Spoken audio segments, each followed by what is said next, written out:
வணக்கம். என்னோட அன்பு அண்ணன்கள் சசிகுமார் அவர்களும் இரா சரவணன் அவர்களும் சேர்ந்து கொடுத்துருக்க ஒரு அருமையான படைப்பு நந்தன்.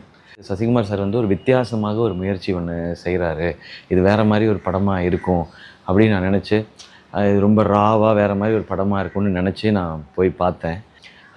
இரா சரவணனை வந்து ஃபஸ்ட்டு சீனை வந்து ஐயோ நான் சொல்லக்கூடாது இல்லைண்ணே. சரி நான் இல்லை நான் சீனை எக்ஸ்பிளைன் பண்ணால் ரொம்ப பில்டப் பண்ணுற மாதிரி ஆயிடுவேன்னு பயமாக இருக்குது. பட் சரி நம்ம ஜென்ரலாகவே சொல்கிறேன். ஃபஸ்ட்டு சீனை அவர் ப்ரெசென்ட் பண்ண விதம் எனக்கு இருக்கிற சிற்றறிவில் நான் இது வரைக்கும் சினிமாவில் எங்கேயும் நான் பார்த்ததில்ல. அங்கேயே எனக்கு வந்து ஓகே இது பயங்கரமாக வேறு ஏதோ சொல்ல போகிறாங்க போல் அப்படின்னு சொல்லி எனக்கு தோண ஆரம்பிச்சிச்சு.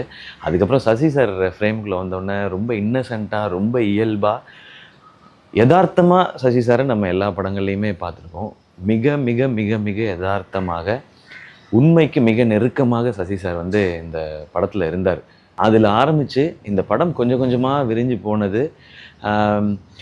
நிறைய இடத்துல சிரித்தோம், நிறைய இடத்துல வந்து யோசித்தோம், நிறைய இடத்துல நான் கண் கலங்கினேன், கடைசியாக நல்லா வேகமாக கை தட்டுறேன். இது எல்லாத்தையும் ஏற்படுத்தினது இரா சரவணனோட எழுத்தும் அவருடைய டீமோட மேக்கிங்.